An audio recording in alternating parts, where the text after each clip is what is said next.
ನೀವು ಮಸಾಲೆ ದೋಸೆ ತಿಂದಿದ್ದೀರಾ? ಮಸಾಲೆ ದೋಸೆ ಎಷ್ಟು ರುಚಿಯಾಗಿದೆಯೋ ಅಷ್ಟೇ ಹಿತಕರವಾದ ಸ್ವಾರಸ್ಯಕರ ವಿಷಯಗಳು ಮಸಾಲೆ ದೋಸೆಯ ಒಳಗಡೆ ಅಡ್ಕೊಂಡಿವೆ. ಏನೆಲ್ಲ ಅದು?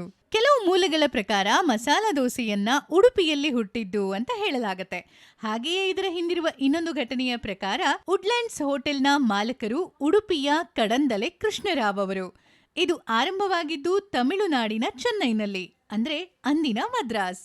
ಬ್ರಿಟಿಷರ ಆಳ್ವಿಕೆಯ ದಿನಗಳಲ್ಲಿ ಇವರು ಹಾಗೆ ಅವರ ಸಂಬಂಧಿಕರಾದ ದಾಸ್ ಪ್ರಕಾಶ್ ಎನ್ನುವ ಇನ್ನೊಂದು ಪ್ರಸಿದ್ಧ ಹೋಟೆಲ್ನ ಮಾಲಕರಾದ ಉಡುಪಿಯ ಸೀತಾರಾಮ್ ಅವರು ಒಮ್ಮೆ ಉತ್ತರ ಭಾರತಕ್ಕೆ ಹೋಗಿದ್ದರಂತೆ. ಅಂದಹಾಗೆ ಅವರಿಬ್ರು ಅಲ್ಲಿ ಬೆಳಗಿನ ಉಪಹಾರಕ್ಕೆ ಅಂತ ಹೋಟೆಲ್ ಒಳಗಡೆ ಹೋಗಿದ್ದಾಗ ಪೂರಿ ಮತ್ತೆ ಪಲ್ಯವನ್ನ ಕಾಣ್ತಾರೆ. ತಮಿಳುನಾಡು, ಕೇರಳದ ಕಡೆ ಅದನ್ನ ಪೂರಿ ಮಸಾಲ ಅಥವಾ ಪೂರಿ ಕೆಳಂಗ್ ಅಂತ ಕರೀತಾರೆ. ಆ ರುಚಿ ಇವ್ರಿಗೆ ಸಿಕ್ಕಾಪಟ್ಟೆ ಇಷ್ಟ ಆಗುತ್ತೆ. ಪೂರಿ ಜೊತೆಗೆ ತಮಗ್ ಕೊಟ್ಟಂತಹ ಆಲೂಗಡ್ಡೆ ಪಲ್ಯ ಬಾಜಿ ಇದೆ ಅಲ್ಲ, ಅದನ್ನ ನಮ್ಮ ಖಾಲಿ ದೋಸೆ ಒಳಗಡೆ ಇಟ್ರೆ ಹೇಗೆ?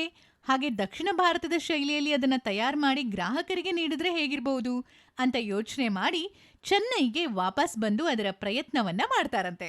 ಆ ರುಚಿ ಎಲ್ರಿಗೂ ಇಷ್ಟ ಆಗತ್ತೆ. ಮತ್ತೆ ದೋಸೆ ಮೇಲೆ ಬಾಜಿ ಅಂದ್ರೆ ಆಲೂಗಡ್ಡೆ ಪಲ್ಯ ಇಟ್ಟು ಅದನ್ನ ಮಡಚಿ, ಆಗ ಆಲೂಗಡ್ಡೆ ಪಲ್ಯ ಮಾತ್ರ ನೀಡ್ತಾ ಇದ್ರು, ಮತ್ತೆ ಕಾಲಕ್ರಮೇಣ ಅದ್ರ ಜೊತೆಗೆ ಚಟ್ನಿ ಸಾಂಬಾರ್ ಕೂಡ ಸೇರ್ಕೊಳ್ಳುತ್ತೆ. ಈರುಳ್ಳಿ ಕೂಡ ಇದರಲ್ಲಿ ಮಿಕ್ಸ್ ಆಗಿರುತ್ತೆ. ಇನ್ನೊಂದು ಕಥೆಯ ಪ್ರಕಾರ ಮೈಸೂರಿನ ರಾಜರುಗಳಲ್ಲಿ ಒಬ್ಬರಾಗಿರುವ ಮೂರನೆಯ ಸೋಮೇಶ್ವರ ಈ ಮಸಾಲ ದೋಸೆಯನ್ನ ಮೊದಲ ಬಾರಿಗೆ ಪರಿಚಯಿಸಿದರು ಅಂತ ಕೂಡ ಹೇಳಲಾಗುತ್ತೆ. ಹಾಗೆ ಇನ್ನೊಂದು ಕಥೆಯ ಪ್ರಕಾರ 1940ರ ಆಸುಪಾಸಿನಲ್ಲಿ ಮಿತ್ರ ಸಮಾಜ ರೆಸ್ಟೋರೆಂಟ್ ಉಡುಪಿಯಲ್ಲಿದೆ.